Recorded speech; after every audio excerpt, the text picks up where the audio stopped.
Good, good. Welcome. All right, has everyone had a chance, commissioners, to look at the formal agenda? Does anyone have any questions or any changes, any comments right now? Not on the dais. Commissioner Webb, are you okay with this?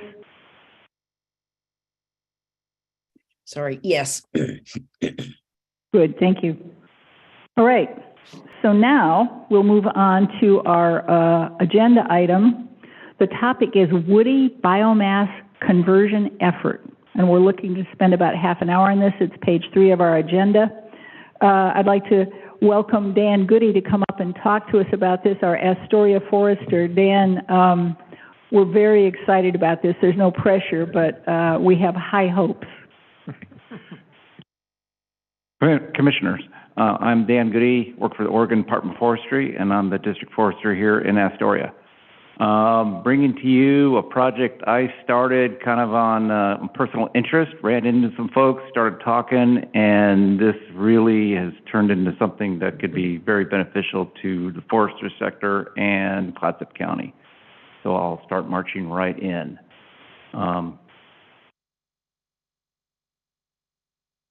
Let's scroll.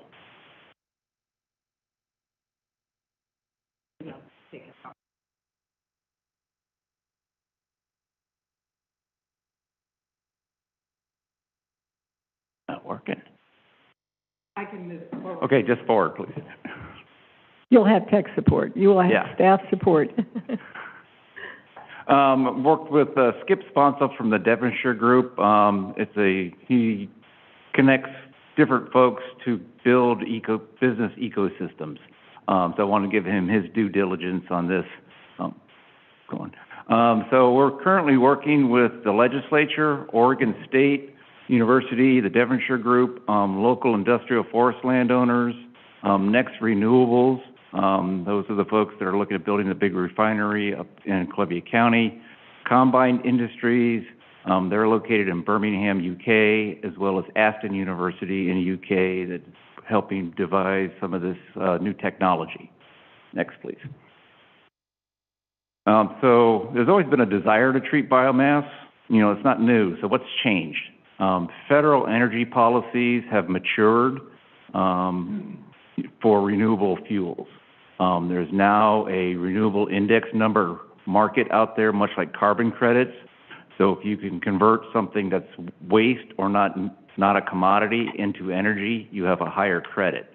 Human garbage and human waste is actually the highest RIN credit. Woody biomass slash is the second highest.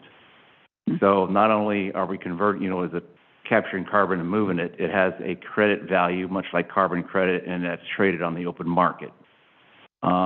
State energy policies are emerging as well in those markets. So Oregon just passed a bill similar to California, which makes those state credits very valuable. Tech improvements have gone on. We'll see some of that today. And then just climate change awareness and people wanting to do something about it. These are all coalescing at the same time, and there are markets that aren't in play right now that we're a very unique opportunity to bring this universe together all in one place at one time. Next slide, please. To get that public awareness, wildfire awareness now extends beyond the rural communities. You'll see, smoke. We saw it all this summer. Next, please. One of the leading causes of big fires is overly dense forests. In the American West, we have 120 million acres of overstocked stands. Next, please.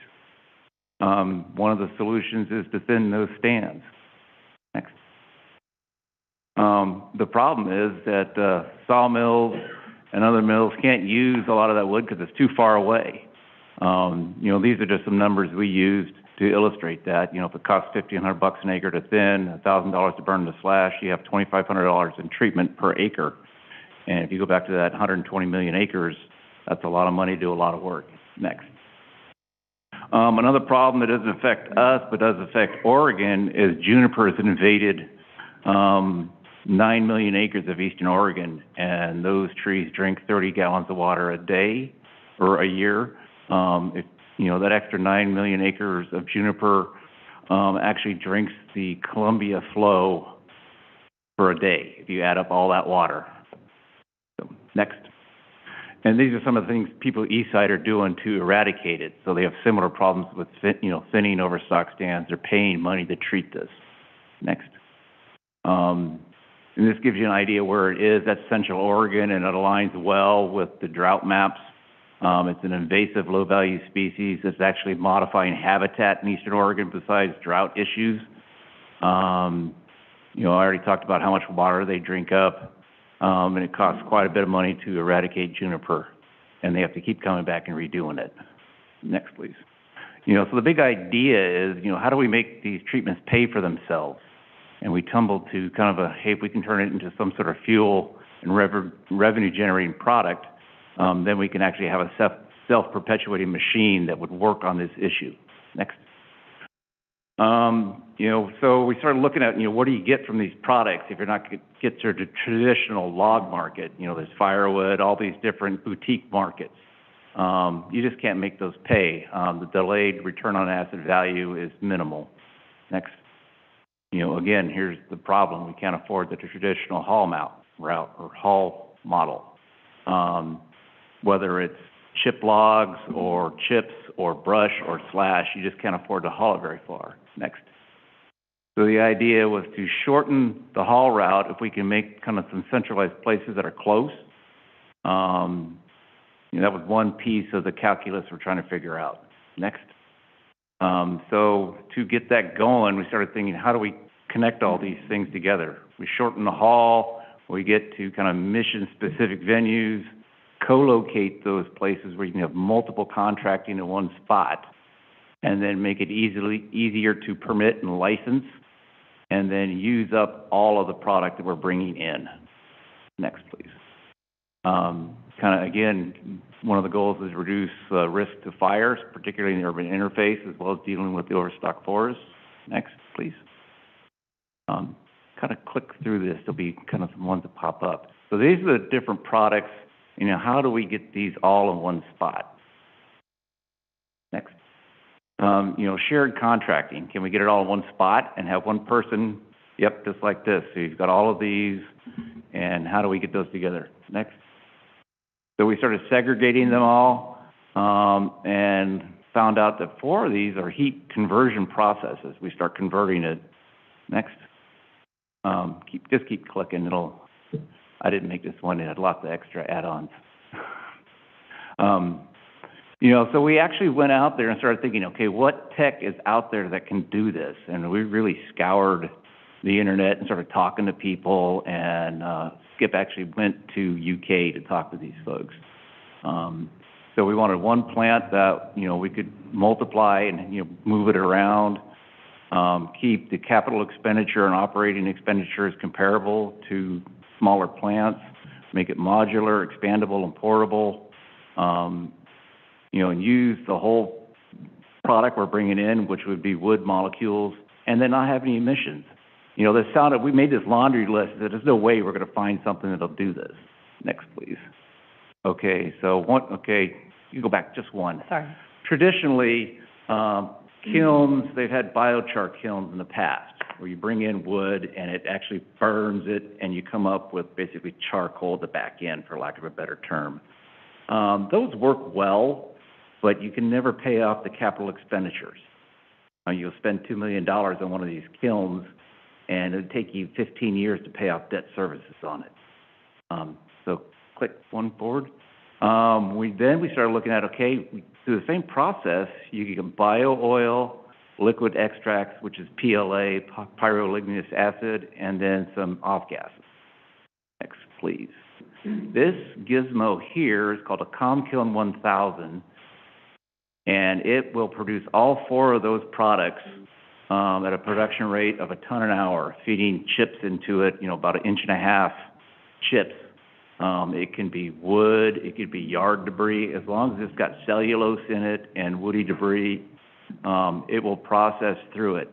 This is an oxygen-deprived system, so it doesn't burn it. It actually cooks the wood and collects the gases and cools them at different rates to get those different products.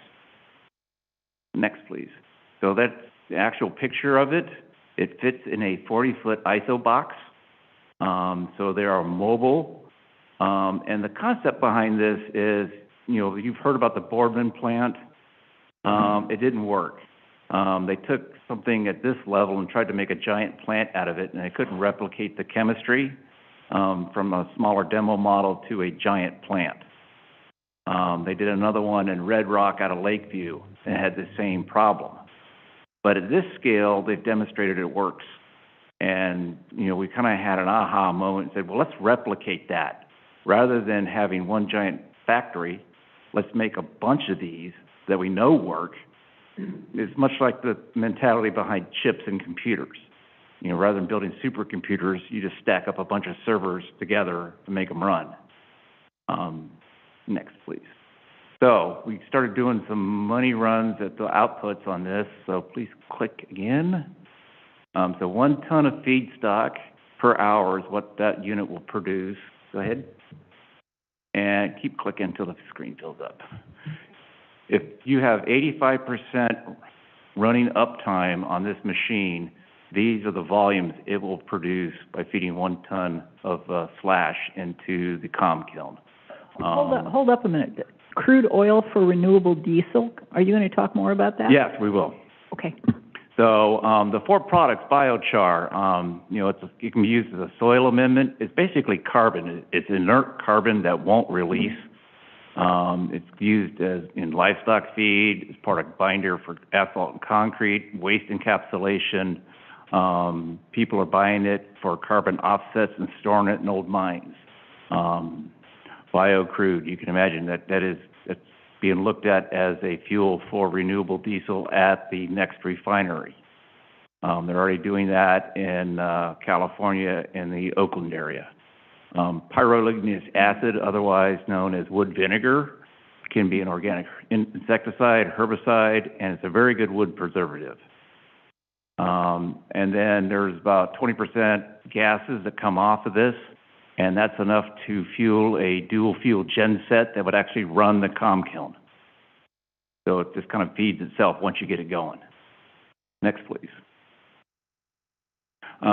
This is just a slide to show you biochar, the market. Currently looking at $1.7 billion in commodity in the U.S. today, expected to triple by 2027. So this is a market that's just going to keep going. Right now, spot market's at $50 a yard. Next. Perilic oil, otherwise known as the crude. Diesel consumption in the U.S. is 44 billion gallons a year. The next refinery, if it's built, will put out 750 million gallons a year. So they're looking for something to feed that refinery. And wood-based crude has comparable heat content to anything they're planning on using. A lot of these places are looking at bringing in used vegetable oil. That wasn't a market 10 years ago. People are looking how to get rid of it. Now people are speculating on the value of used cooking oil. Next, please. This is the renewable diesel they make from biocrude from wood. It actually burns less, it burns cleaner with 30% less soot and black carbon. It has a higher or a lower ignition point. I had to look up what cetane was because I'm not an organic chem expert. Talking with Keith Wilson, who's one of the partners. He's the president and CEO of Titan Freight in Portland, and he's wanting to get this. He's running on renewable diesel now. He's really spearheading a lot of this effort. Thinking about having this in all trucks in Oregon, the amount of soot that would be put in the air. Next, please. The difference between renewable diesel and petroleum, it's chemically identical, the way they distill it, but because it comes from wood, it just has the less soot, and the pie chart to the right are the markets we're competing against: canola oil, recycled feedstock, soybean oil, corn oil, animal fats. And if you think about the carbon footprint to develop all of those products and then feed it into refinery to make energy versus taking a product that we burn and feed into it. The carbon footprint is minuscule compared to that. Next, please. The PLA, the pyroligneous acid, this trades on the world market right now at $22 a liter. This is traded all the time, purchased all the time, and that market is growing. I know the chemical companies are looking at it to replace some of the herbicides they have that the public has concerns with. It's fairly effective in places, and we're going to see if we can try it on the Clatsop this year, see if it works. Next, please.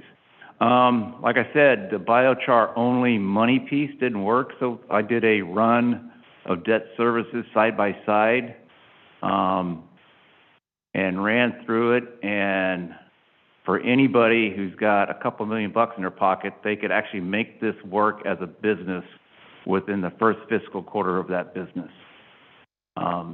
Running through personnel costs, of operational costs, the capital expenditures on it, and then running through the amortization of debt services. This pays the first year you have it up and running. Those numbers will fluctuate a little bit based on inflation, but the difference between biochar only and using all 4 offtakes is gigantic. If you remember that picture I had with the circle, imagine this expanding across the West. It is an instrument, in my mind, to have generational change in rural communities where you're adding value to stuff that's waste now and injecting revenue at every piece of every operator, every landowner. Really this is an infrastructure and logistical problem to solve. It's not a technology problem. How do we get the slash off the landings into the COM kiln, and then from the COM kiln, taking an oil truck from there to the refinery? So we're moving carbon from points of danger to areas of advantage. Next. So this is just a slide that shows kind of setting up for the refinery. This is one potential market. Next. So I started drilling down closer to home. You see the Port of Clasconi to further to the north. You got Clatsop County right in the middle of the picture. Through on the slide the 25 miles, which is where we want to keep the haul to. So we're imagining having these things stationed kind of like rock crushing plants, scattered through the forest for periods of time as they process the slash. Next. Again, just a little smaller scale of kind of these biomass optimization centers. Next. So we took Keith out to a landing and had him look. He didn't know anything about forestry, and I didn't know anything about biocrude or any of all this stuff, so we kind of got our heads together. It's me, Ty Williams, and Keith on a landing. Took a picture of this one pile that we have in the forest and started throwing these numbers at it. That one pile at 200 tons is worth $126,000 gross revenue if we ground it up and fed it through one of these COM kilns. The 1.2 million tons you see on the right, that's the amount of slash we burnt at the state on non-federal lands in Oregon in 2020. So if you were to be able to capture all the slash that we burnt and put it through a COM kiln, that generates $767 million in gross revenue. And I always think about the difference between gross and net as jobs. So if we netted half of that, the other half would be $300 million in jobs. So this, when I ran these numbers, my eyes really lit up. Next, please. So I did a little road test on the Clatsop State Forest. This is all our sale plans from 2020 to 2025, and kind of used it as figuring out where could we stage these on the forest. Determining where to put the collection sites for processing. We're thinking rock pits and stockpile sites, since the roads are designed to haul from them. Now we'll design to haul to them. What are the operational issues? Do we contract grind it? Do we put it on our timber sales? Timing of chip storage? All the operational questions that come with any sort of facility. And then do we have a centralized site or multiple collection sites? So we're still working through that. Next, please. But at the heart of this is we're turning something that's currently a cost center and a risk exposure to a revenue center. And you don't very often have an opportunity to do that. Next. These are pictures of Keith Wilson in Birmingham, UK with the machine that's operational, and is showing the top left one is a bag with biochar in it. And the bottom right are two of the tanks where the crude and the PLA or the wood vinegar goes into it. Just imagine, one of these sitting around the corner, then a truck comes by and picks up those cubes and takes it to the factory or the refinery, and then they start cutting checks. Next, please. So really, here's the questions that are in my mind is how to connect the forest and energy sectors is what we're really doing. Looking at a pilot project on the Clatsop, we're thinking about a co-op. Right now, we're having discussions with the Energy and Environment Committee to stand up a legislative concept that may be going forward. We're still in talks with both the E&E Committee and the Water, Land Use, and Ag Committee. We had a pretty productive conversation with several legislators at OSU about that, and OSU is excited enough about this. They're looking at standing up a new institute to deal with biomass. I'd be really happy if that happened. So we're trying to create value-added products while increasing carbon capture. And I, never thought we'd be in a place where we could actually do something super new, make money, and be good for the environment. And this really looks like something that we can do something with. So on top of all these things we're trying to do, we're trying to build a business template to make expandable across Oregon and the West. Because all our successes and failures as we do this will be learning moments for everyone else behind us. So part of what Skip Sponsel from the Devonshire Group is going to be doing is documenting all these processes and use them as educational videos and productions for other folks. We're also coordinating with USDA and their biomass folks and the Forest Service. So there's an educational component to this as well as financial, operational, and environmental. So it's got almost everything under the hood on this thing. And I think that's it for mine. Yep, questions? Commissioner Bangs. So from what I understand of this project, it's not going to compete with our pulp mills. Am I correct? That is correct. And that's one of the beauties of this is the RIN credits are such a big deal, the renewable index numbers. That's what allow companies to pay premium for these products. If you compete with a current commodity, that RIN credit goes to 1. So no one's incentivized to take an existing commodity market, i.e. pulp chips or lower value saw logs. So there's a chain of custody process that goes through this. I'm getting very familiar now with the GREET analysis that goes through this, which is basically a carbon footprint analysis. But to answer your question, this is not going after any existing commodities. Good. This is purely after slash and non-marketable material out in Eastern Oregon. Growing the pie by using more of the forest products. That is correct. Thank you. Commissioner Toyoka, I bet you have something to say about this. Yeah. We talked about our HCP and all the problematic features of it. One nice feature of this is utilizing the materials, but, wildfire mitigation. Correct. Point blank. In our current rendition of the HCP, I think it encourages wildfire, whereas this would mitigate. So I think something like this has to be a component looking forward. I agree. Absolutely. I can't see Commissioner Webb, but perhaps she might have some interest in commenting as well. Thank you. I think this sounds very exciting. And it sounds particularly exciting if OSU is trying to turn it into one of their wonderful institutes. I think it's Very, very cool. Thank you, Dan. Is this something that is ODF wide? Or is this something that you're kind of in charge of honchoing?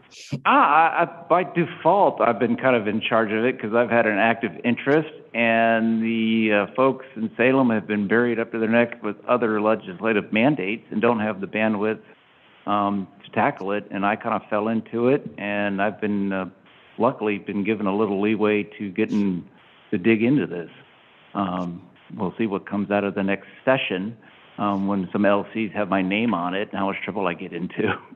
Well, how much legislative, support do you need for this? I mean, is this something that you need legislative, you need financing for it? You need, what is that'll be part of it. I think so. I think we need to demonstrate not only the technology, but we need to demonstrate kind of the logistical train of connecting A, B, C all the way to Z and make it work. Like I said, it makes enough money that I think once we demonstrate it at any commercial level at all, the private sector is going to jump in with both feet, and they'll come up with ideas we haven't thought of.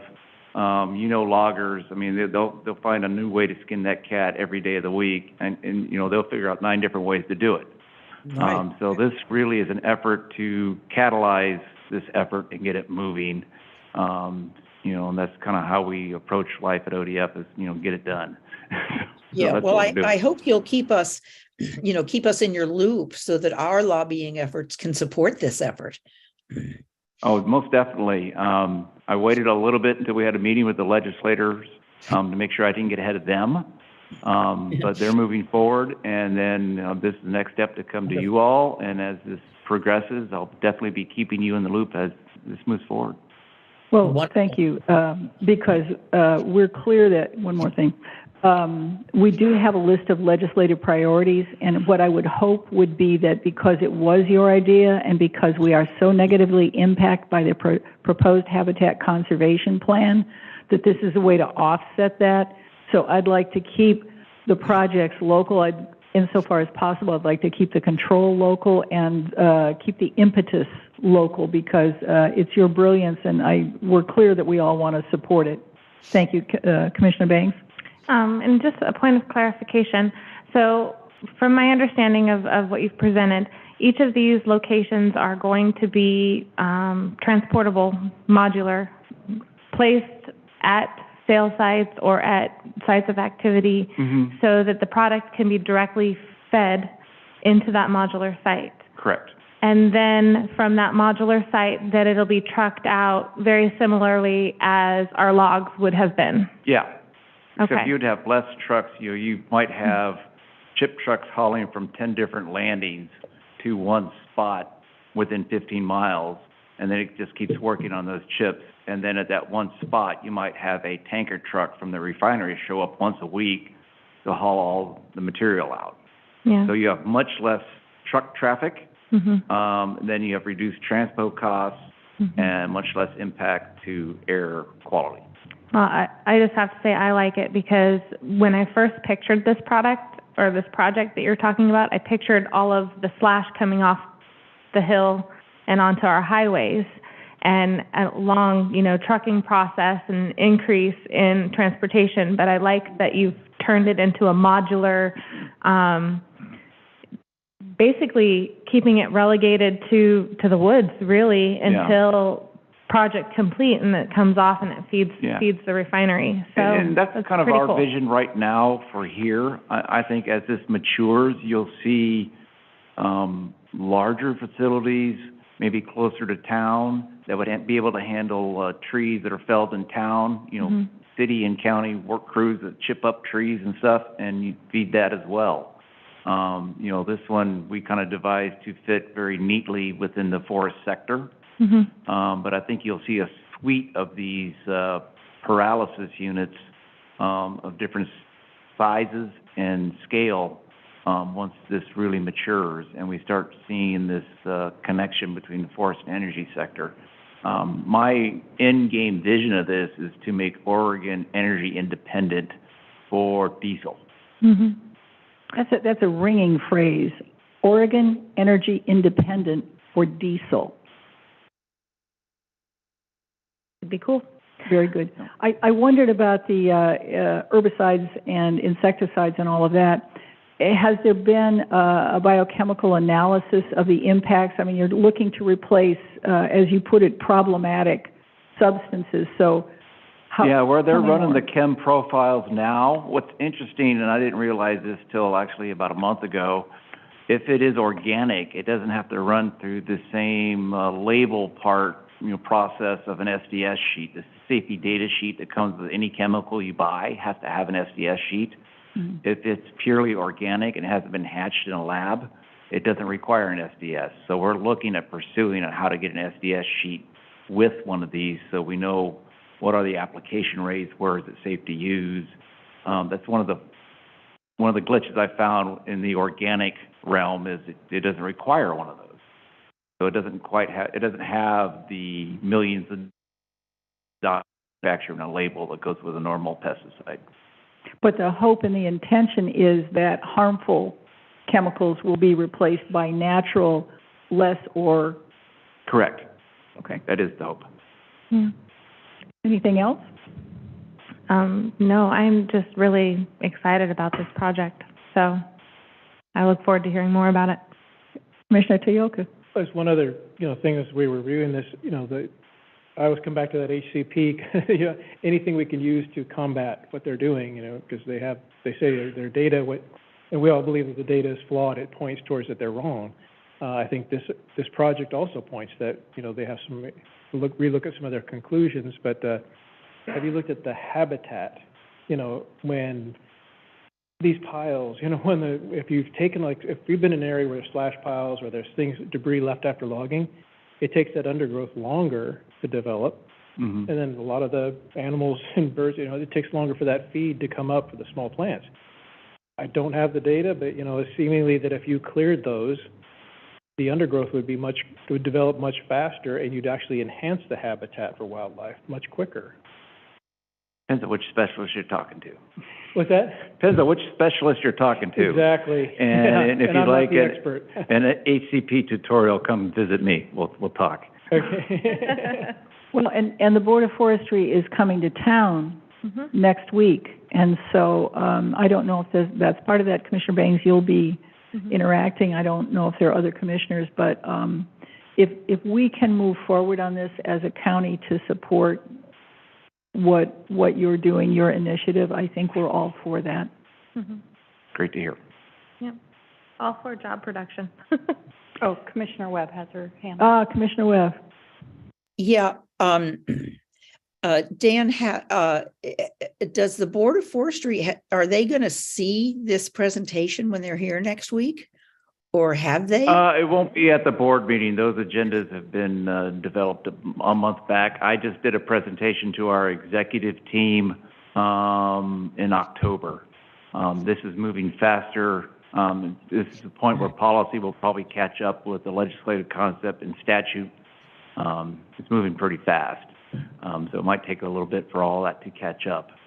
Okay, great. I've always been an optimist going into this, so hopefully we'll have a successful bill coming out of session. Wonderful. And Okay, the great. meetings will follow. And I'll be back. Good. We'll look forward to that. Thank you so much. Thank you all. And now, the Department of Land Conservation and Development Partnerships, our Community Development Director, has more information for us. I get the keyboard. Okay, thank you. Okay. All right, thank you, Commissioners. I'll be very brief. I'm here tonight to discuss 3 different projects that the county is currently partnering with the Department of Land Conservation and Development on. The first one of these projects is a public waterway access inventory review.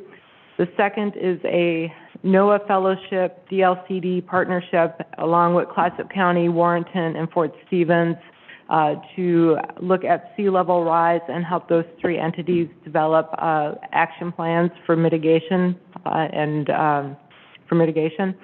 then the third is a child care code barriers project. So the Public Waterway Access Project, we signed our memorandum of understanding with the DLCD back in May of this year and kicked off the project. It's basically a $15,000 award to the county that we will be using to access our to inventory our public access points on public lands, and that includes not just beach access, but also access to rivers, lakes, streams, and other water bodies. The responsibility of DLCD is to prepare the inventory. Staff verifies it. They were down here a couple weeks ago photographing and field verifying as well. They're going to be providing us with GIS shapefiles and an Excel spreadsheet that contains data, including parking for these different access points, whether or not there's a fee, restroom facilities. So these are things that can eventually be incorporated into the county's web maps. As part of that, we're also working with the Department of Land Conservation and Development to develop policies for either our comprehensive plan or implementing measures in our zoning code in order to maintain and or increase access to these water bodies. And again, I want to stress that these access points are public access points on publicly owned land. So we're not looking to put public access points on somebody's privately owned land or make anybody do anything that they're not willing to do. So we're looking only at the public sector side and how we can increase our access for the public to the water. So we'll be bringing draft amendments back at some point in the future. We did the same presentation to the Planning Commission yesterday, and just to give them an idea and an update in the background of the project itself. We'll also be meeting with the Recreation Lands Advisory Board, and we are anticipating that this project will be completed around March of 2023. And so I'll pause there and see if there are any questions about that particular project. Well, I have a question, because you know I have a neighbor who's been very concerned about beach access. Will this project relate to that neighbor's concerns? Not in the sense that who provides the maintenance. We are looking at policies for emergency access and making sure that access points do have that capability, but we haven't finalized any policies yet. But when we started this project, that was about the same time that your neighbor was raising those concerns, and we were doing the work down there for, I think it was Leech Lane maybe.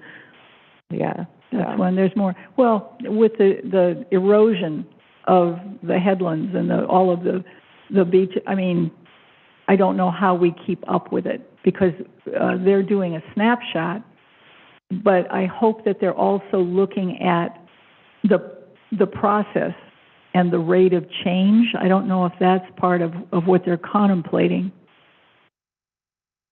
Not necessarily so much as part of this project. I think more in the next project I'll be talking about, that's going to play a much larger role. Right now, this is really just to identify what we've got and to promote that information and to make sure that we are focused on not losing what we can protect when we can protect it. So if that makes sense. That does. Do a baseline, then see about everything else. Right. Thank you. Okay. Nothing else? Okay. So then the next project, okay, my down key's not working anymore. There we go. This is a partnership, as I stated earlier, between NOAA, Department of Land Conservation Development, the City of Warrenton, and Fort Stevens and Clatsop County.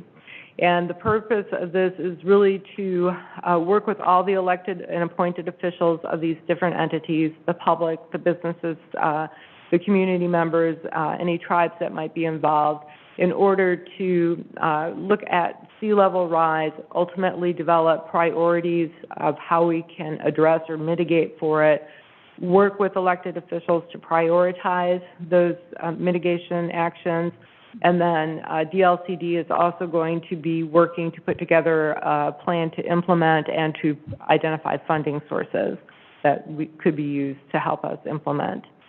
So this is a very new project. We only just held our initial kickoff meeting between staff. That was done in October, right before our housing meeting down in Seaside. So I spent all day down there. It's a 2-year project, and we are working right now on planning some initial public informational events that would be held sometime between February and April of next year. So I will pause there again to see if there are any more comments. No, I've put mine in. Commissioner Webb, I don't know if you have any comments or questions. Yeah, I do have a question. Since this is a partnership with Just, and I'm sorry, I'm having lighting problems in my house tonight, but you started off by saying this was a cooperative effort with the city of Warrenton. I'm sorry. It was, the LCD went out for a grant itself to get a NOAA fellow to work on this project in particular. And so as part of that, they wanted to work with a county, a city, and a recreational parks entity. And so we were approached, Clatsop County, the city of Warrenton, and Fort Stevens to be part of this project. So why? Because sea level rise is going to affect all over Clatsop County. So why are we not including all of that? I'm just a little confused. I'm sorry. Yeah, and I think if I understand your question, Commissioner, I think you're asking why didn't we include all of the cities? And the reason for that is, first of all, the county didn't draft the project. This is something that the state and NOAA have put together, but they, like all other entities, are of limited funds themselves. And so what they want to do is, this is more or less a pilot project or some technical assistance, but then the work that we do as part of our project can be replicated in other communities.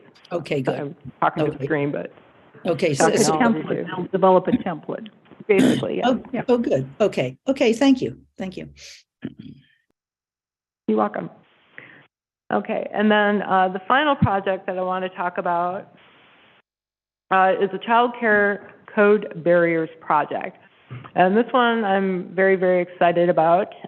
We actually signed this memorandum of agreement in 2020. And the project was supposed to have been completed within a year. And again, this is a project where the state approached us and said, hey, would you be interested in help doing this? And we said yes. And what they were going to do was basically go through our zoning code, identify where we were out of sync with state statute, and identify ways where we could make code changes that would make it easier to open a home-based child care or commercial child care facility. And so 2.5 years went by, and periodically we'd reach out to them because they had staffing capacity issues. And it was only yesterday that I got the actual recommendations for what we can do to help change our code. And so I did provide everyone with a copy of that up at the podium today, and the county manager and county council.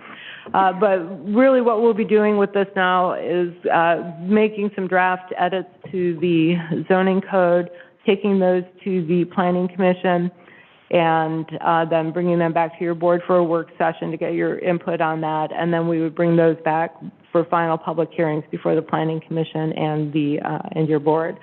So we would anticipate that would probably start after January, just because of deadlines, and then it would probably be a 3 to 4 month process. So, yeah.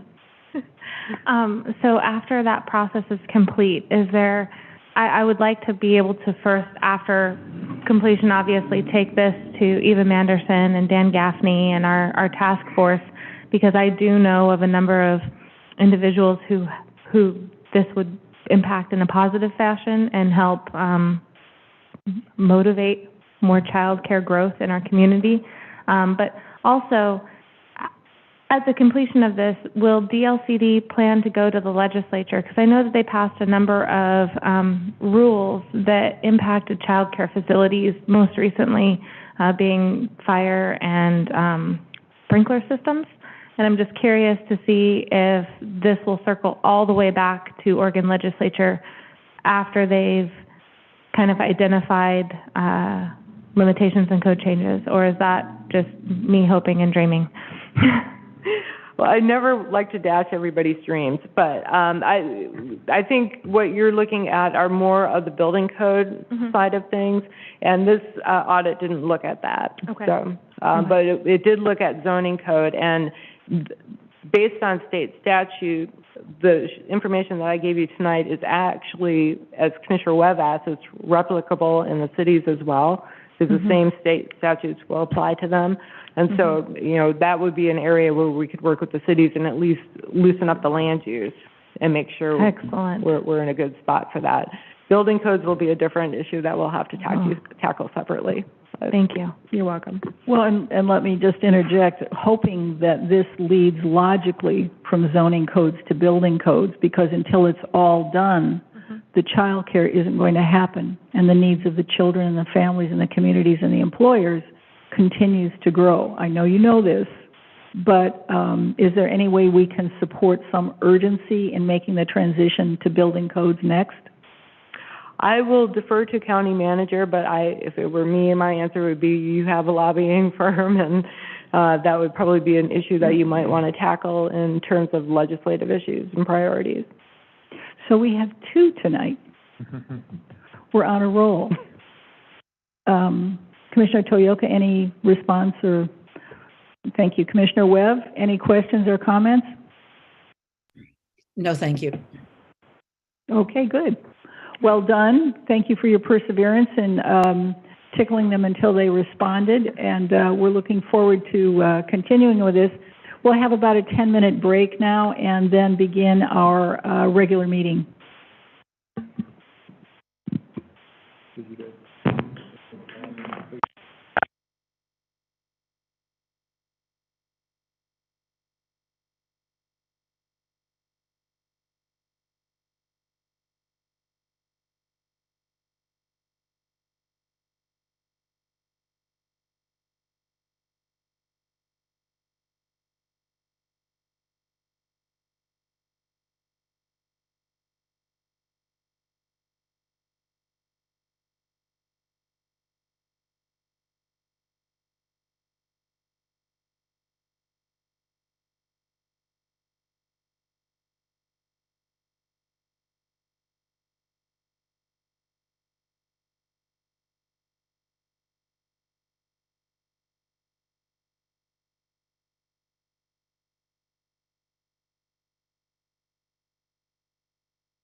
Okay, colleagues.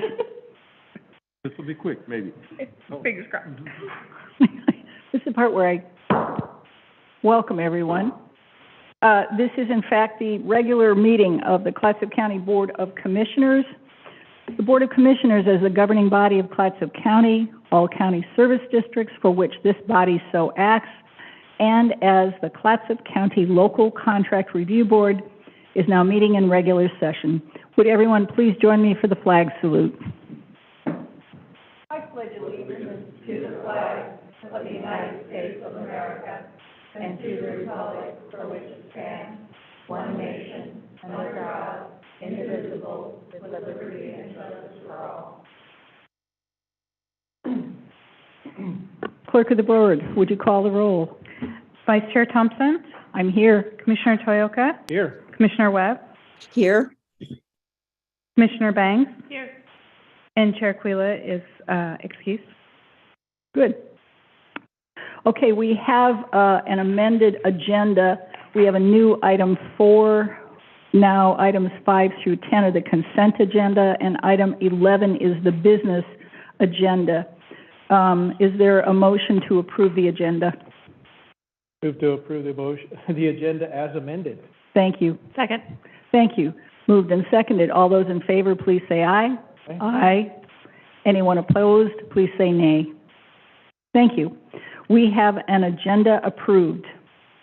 Now, we have the pleasure of having a Veterans Day proclamation. So, is Josh going to come up and talk to us? Because we always love to hear from Josh. Thank you, Commissioner. My name is Josh Davis, and I'm the Clatsop County Veteran Service Officer. I live at 1469 9th Street here in Astoria.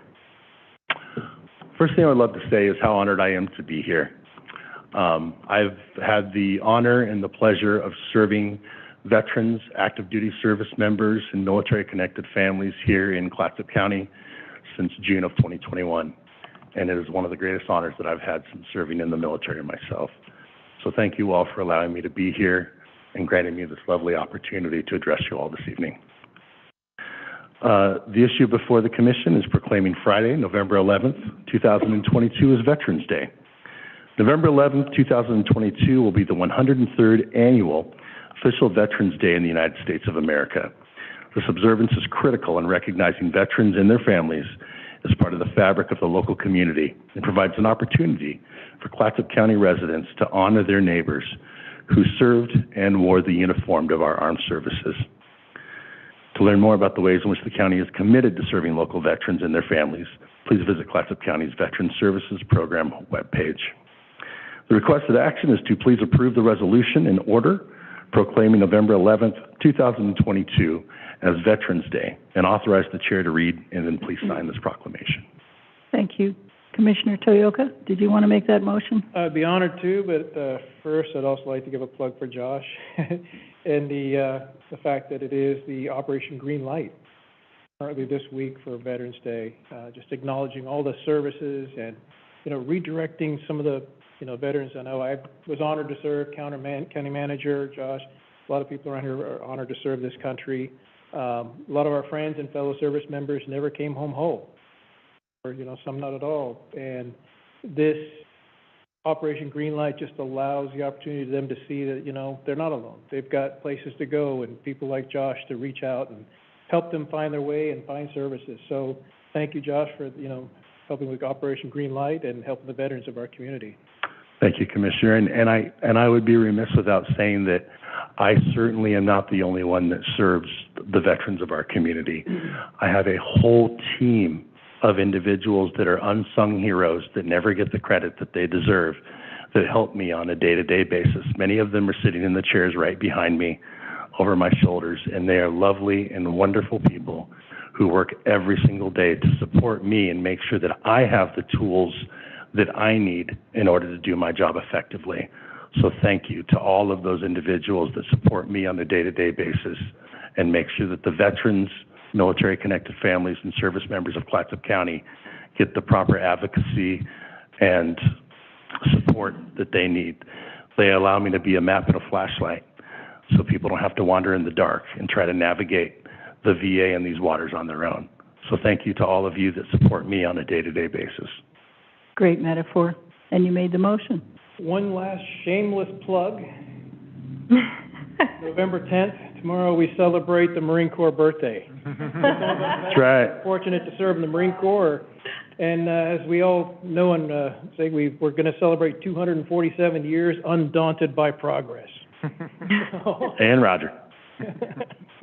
And without further ado, I move to approve the resolution in order proclaiming November 11th, 2022 as Veterans Day and authorize the chair to read and then sign the proclamation. Second. So moved and seconded. I think we're through it now. All right, all those in favor of this motion, please say aye. Aye. Aye. Anyone opposed, please say nay. Good, this passes.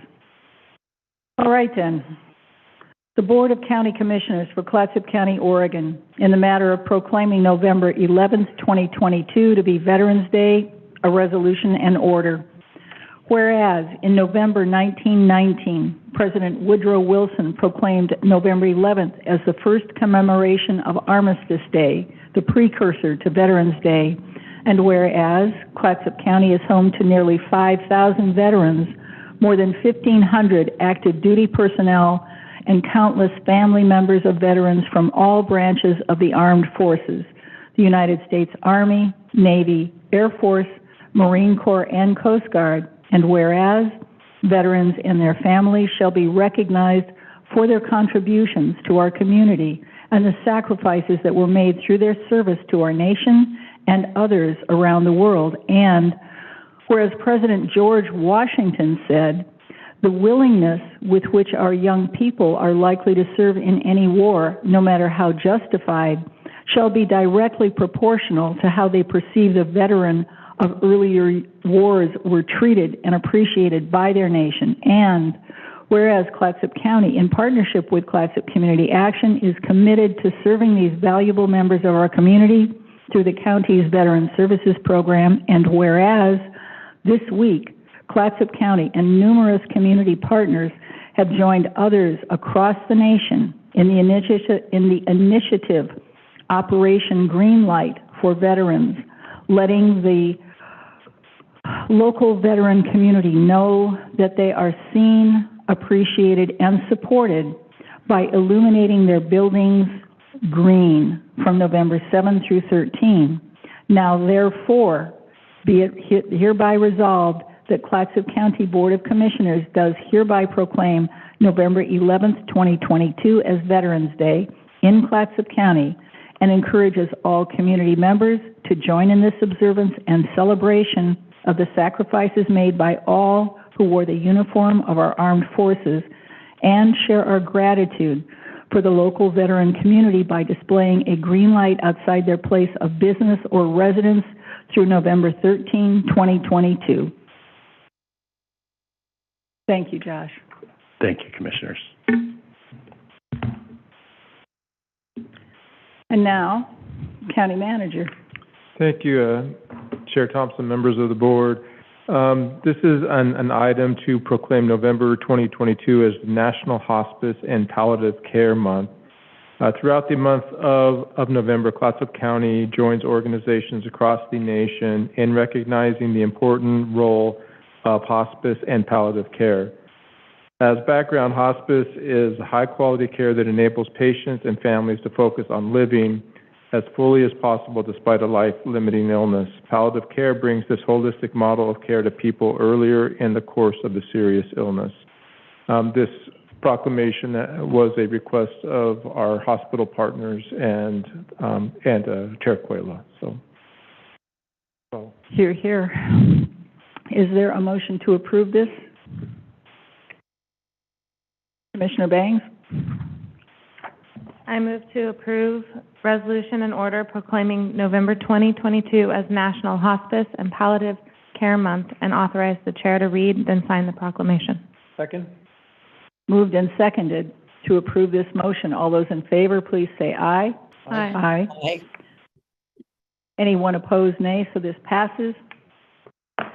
The Board of County Commissioners for Clatsop County, Oregon, for the matter of proclaiming November 2022 to be National Hospice and Palliative Care Month, a resolution in order.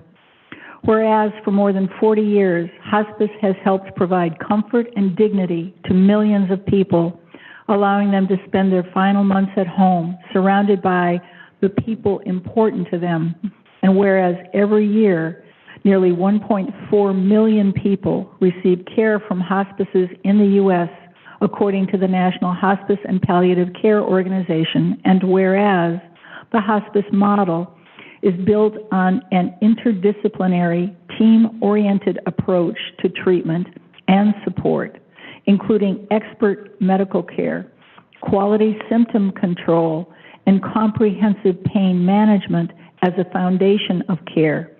And whereas, beyond providing clinical treatment, hospice attends to the patient's emotional, spiritual, and social needs, and provides family services like caregiver training, respite care, and bereavement support. And whereas community-based palliative care, which delivers expertise to improve quality of life through pain and symptom control and other support, can be provided at any time during a serious illness. Now therefore, be it hereby resolved that Clatsop County Board of Commissioners does hereby proclaim November 2022 as National Hospice and Palliative Care Month in Clatsop County, and encourages all community members to increase centered, holistic care for all individuals facing serious and life-limiting illnesses, discuss their health care wishes with those they care about, and mark this month with appropriate learning and sharing. Dated this 9th day of November 2022, the Board of County Commissioners for Clatsop County, Oregon. Oh my goodness. Yes. All right then. It's time now to move on to business from the public. Is there a member from the public who wishes to speak? Yes. Patrick Corcoran. Lucky us. You. Good evening, Chair Thompson and Commissioners, Council, and staff. My name is Patrick Corcoran. I live at 472 Pleasant Avenue in Astoria, and my background is in coastal hazards, and I'd like to talk tonight about the FEMA biological opinion and the impact on development. While the goal of the BIOP is about habitat for listed species, the implementation plan affects economic activity in that habitat, which is essentially our 100-year floodplains and the most common tsunami inundation zones. Therefore, the BIOP plan will also reduce the density of people and things that are highest areas of flood and tsunami hazards. This is a long-term public good. I understand your frustration with the BIOP, but our foe is flooding, not FEMA. The maps in the FEMA report accurately reflect the reality on the ground. These are areas of high and increasing risk to flooding. Try to be nice to FEMA. We're probably going to need them sometime. Let's not wait for model ordinances to be handed down to us by the feds. We need policies now that will help move us in the right direction. And I really applaud this board's commitment to support a DLCD coastal management fellow to help the staff with adaptation planning. A couple of timely policies that would make us more resilient, by example: 1, require disclosure of the special flood hazard area in rental agreements for new accessory dwelling units, ADUs. Make it a private sector response to reality. 2, increase board scrutiny on locations for NOHA low-income housing projects. Avoid concentrating the least resilient people in the most hazardous areas.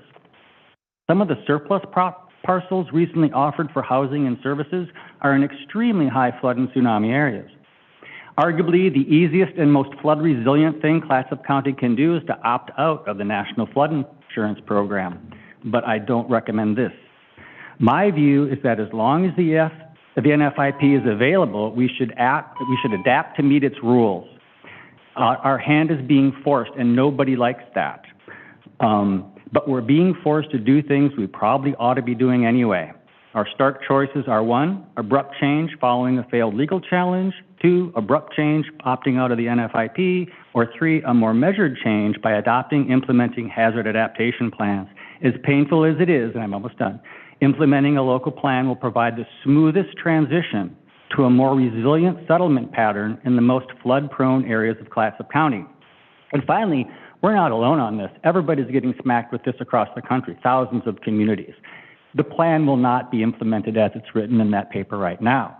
The point, though, is to not put energy on fighting FEMA, but to focus on the flood area and what we're going to have to do anyway, and to do it in the most smoothest transition available so businesses and investors have an understanding of the nature of their investments. The comparative advantage will be for the communities that kind of get to this first. You know what? Thank you for, I know you had a lot more to say, so thank you for containing yourself. What you have to say is always valuable. I appreciate hearing it. Thank you. Thank you all for your many volunteer hours in Clatsop County. You're welcome. Anyone else? No, that's it. All right. That's all. So now we have this consent calendar, which has been modified slightly with renumbering, but in no other way. Is there a motion to approve the consent calendar? Move to approve the consent calendar. Second. Thank you. Moved and seconded to approve the consent calendar. All those in favor, please say aye. Aye. Aye. Anyone opposed, nay? Good. Our consent calendar is done. Commissioner liaison reports. Commissioner Bangs, talk to us.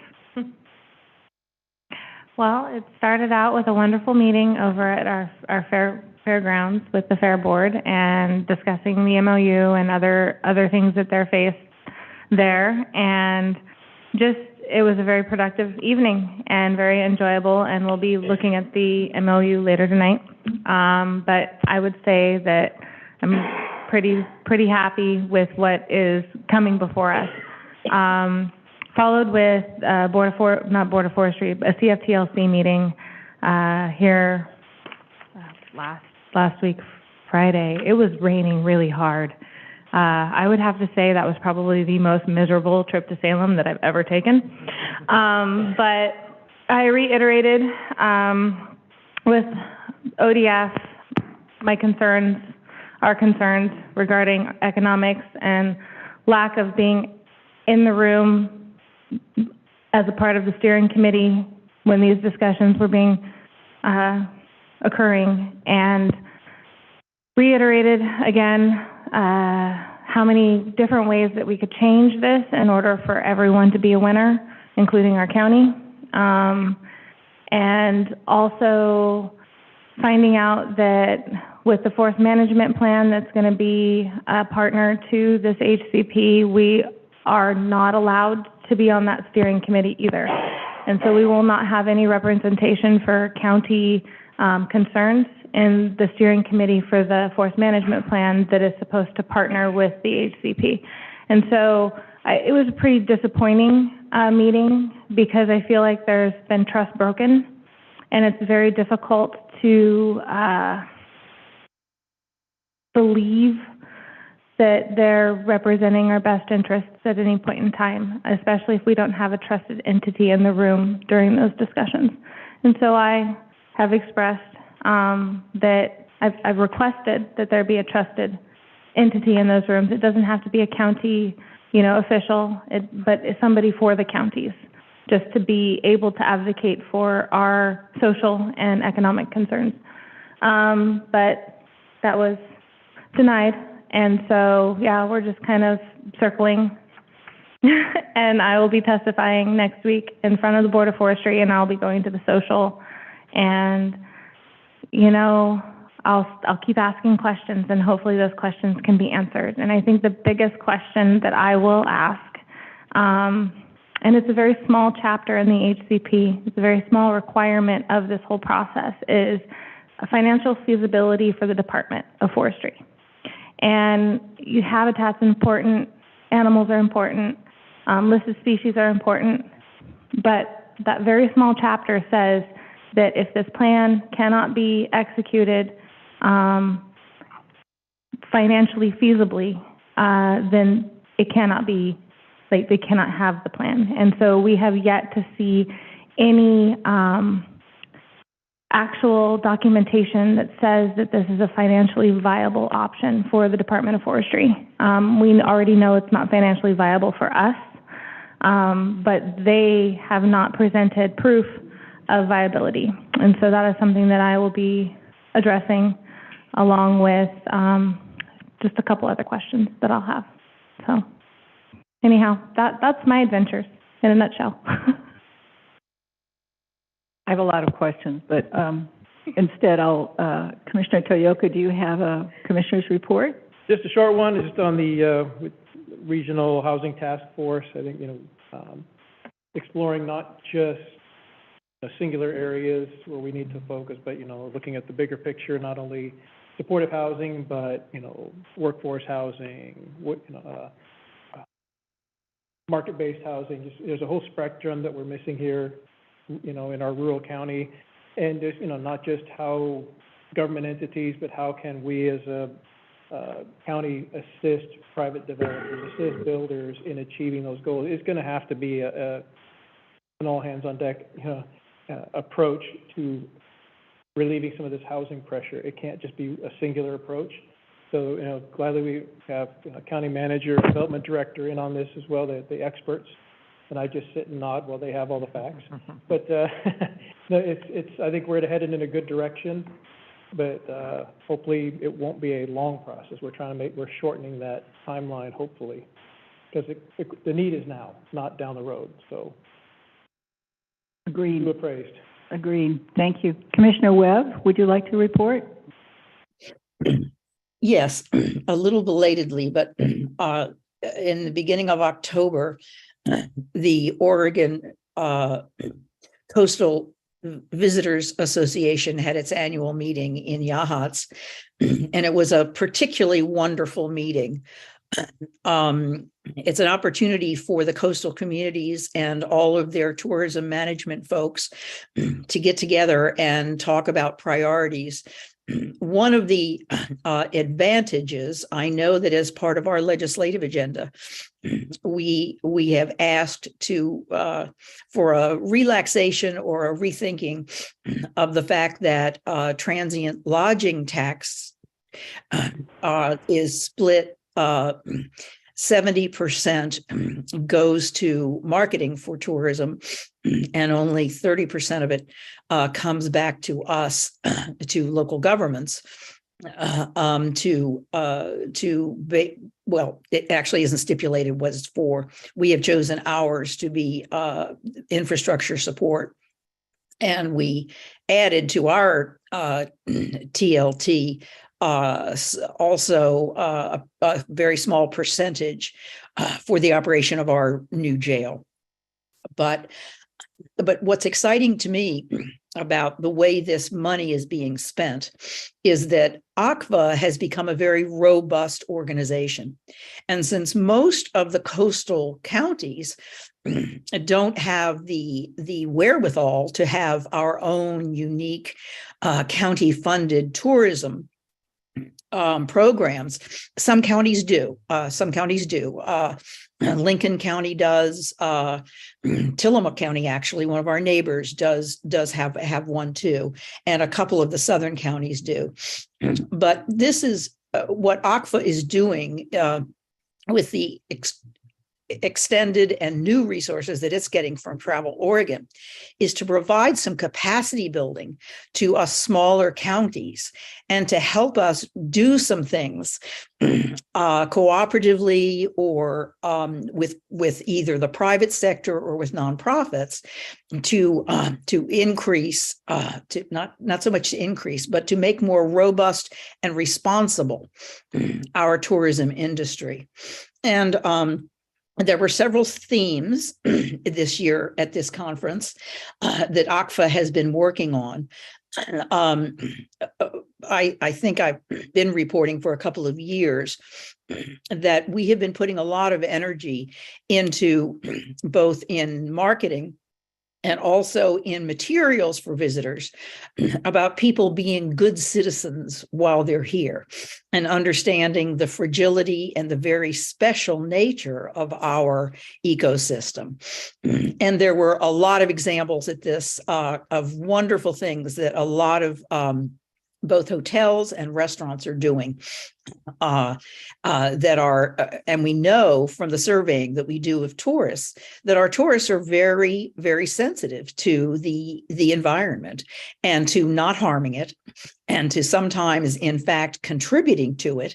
We have wonderful turnout for our beach cleanup days, and often, and tourists are always part of that. But it was just very wonderful to hear what other counties are doing, and it's certainly, I'm meeting tomorrow actually with the Lower Columbia Tourism League, and we're going to talk about some of the messaging that some of us heard. But I think one of the most interesting factors that came out of this is ACVA has been doing a lot of work on the seafood industry. And catch this, these are a couple of statistics that really knocked me off my feet. One of them is that 90% of seafood consumed on the Oregon coast is imported from out of the region. Some of it imported internationally. And 90% of seafood landed on the Oregon coast is exported beyond the Oregon coast. So it seems to me and a lot of other people that we need to be able to provide some support for our fishers to be able to market their products locally, where they will get a higher price and a higher margin for their things. And I've been working actually very closely with the Food Web here in Astoria. And we're having some conversations with ACVA right now about perhaps some resources that we can bring to bear to help our local fishing community market their produce locally. When I first moved to Astoria, I was astounded at the number of tourists who would stop me on Commercial Street and say, "Can you tell me where I can buy some local seafood to take home?" And in fact, we really do have very few places where people can do that. So anyway, you'll hear more about that. The other great thing is that on the Oregon coast, there's a lot of interest in actually creating kelp forests, because kelp is becoming a very marketable product for a number of reasons. And apparently on the coast of Oregon, we have a particularly good environment for kelp forestry. And as we hope to bring back our otters and our beavers also, and some of the other seafood that thrives in kelp forests, I think this is going to be an exciting opportunity for us. That's about tourism. We have at the Housing Authority,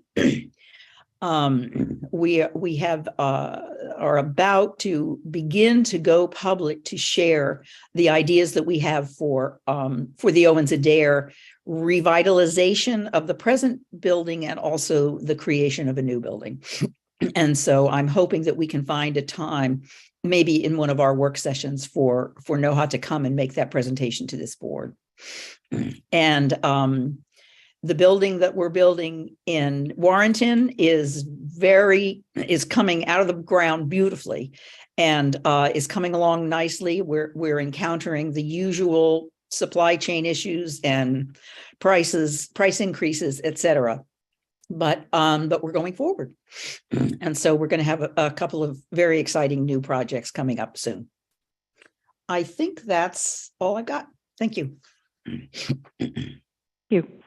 So often commissioners' work touches, because I've been talking with the tourism folks too, and invited them to come to Colpac so that we can talk about regional, because it's the integration into coherent wholes and systems that are functional all up and down the coast. And Mary MacArthur, I think 10 years ago, wanted to have a seafood processing and here, so that we could keep our seafood here and sell it here and sell it throughout the year at the best prices. So that's a long-term initiative that it takes a lot of work for a lot of years by a lot of people. So the more of us who are working in tandem to create these. And the same thing with housing. I met with the staffer for the CCO's panel of housing folks and working to get her integrated into the Community Action Team board, because it's the linking of the people in all of the organizations and speaking widely for common benefit. And that's what we're doing. And Lordy, doesn't it just take a long time?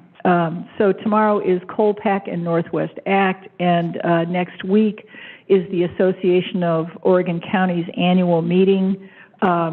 It looks like I'll be the only one. I'll miss you, colleagues, because it's always better when we're all there together. But personal circumstances and the Board of Forestry dictate otherwise. So we'll look forward to hearing more about what happens in Eugene with all of those commissioners. So that's it for me. County Manager. Chair Thompson, members of the board, I just want to recognize our small but mighty election staff that have been working tirelessly over a number of actual weeks to make sure we have a fair, secure election here. And so they've been working a lot, and of course the election process continues. But I just want to thank them for their commitment and to their work. It is very valued. As we've talked about before, the election process is the bedrock of our democracy, and knowing that we have such capable staff being stewards of that system makes me feel confident in our democracy here. So I just want to thank them. That's all.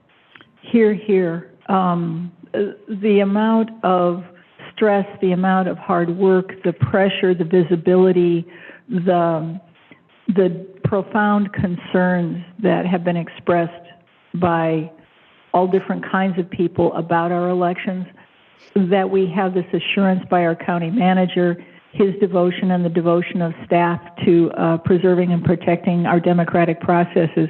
We're all grateful to you and to the staff. Thank you. No medals to hand out, but we wish we could. All right. Okay, so then we move on to the business agenda. And the business agenda is the revised memorandum of understanding between the Fair Board and Clatsop County, which is on page 111 of our board packet. Chair Thompson, members of the board, the original MOU with the fairgrounds was approved in 2000 and then revised in 2010. So this next revision is 12 years later, and I think it's a substantial one in the fact that by agreement, the Fair Board and the county have decided that the path moving forward regarding staff is to have the county supervise the staff, but have them still support the full responsibility and functioning of the Fair Board, which is to oversee the fair and the interim operations at the fairgrounds. And so we've also updated other language of the MOU, and so I think it gives us a really solid foundation for hopefully what's another 10 years or so of successful operations at the fair. So be happy to answer any questions, but I also defer to the commissioners who were involved in the work group as well for any comments that they might have. Thank you. Thank you, County Manager. Commissioner Bangs, that was a significant look. Is there a significant comment you have to make? Phil and I always know. Yes. So I'm really grateful that County Manager and Monica Steele spent so much time going over this and using a fine-tooth comb and meeting with the Fair Board. I'm pretty passionate about fair and about 4-H and FFA and all of those things. And so to be able to help the Fair Board orchestrate a successful just facility and activities and events, it for the future of my children and for the future of the children in our community, I think it's great. And so I'm glad that we took the time to do this.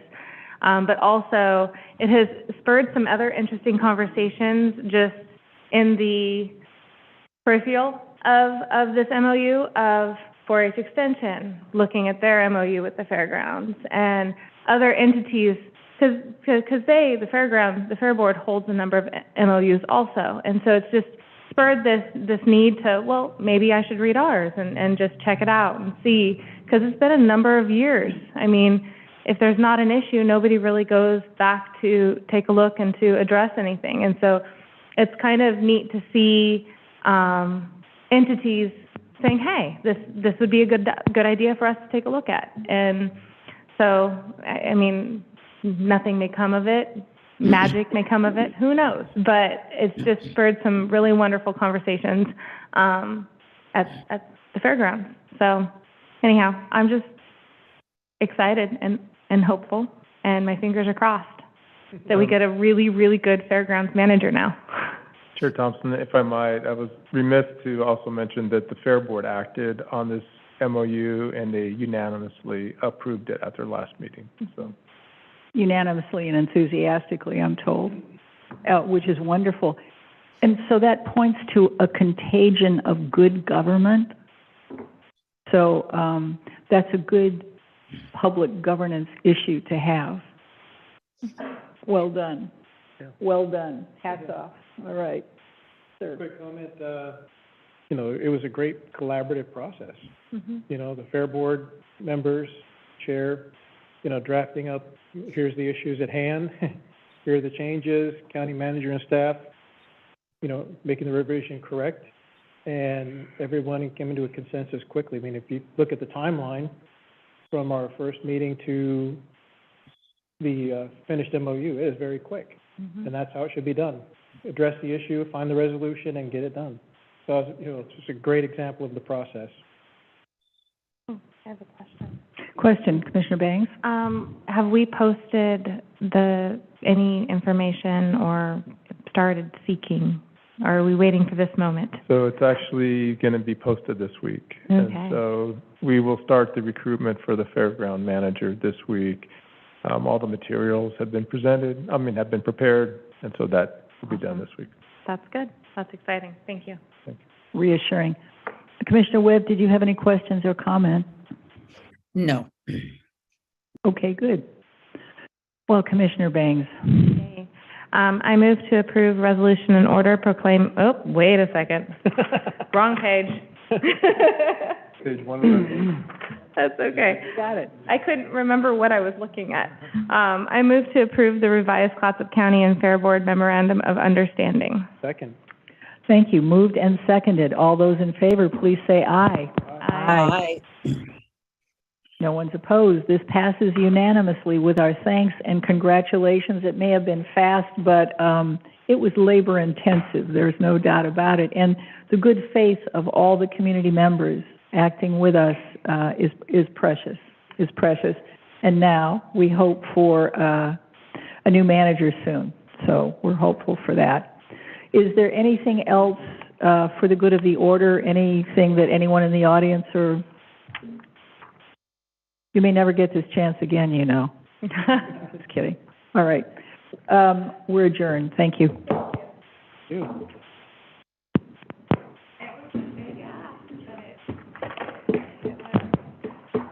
I'm glad that roller coaster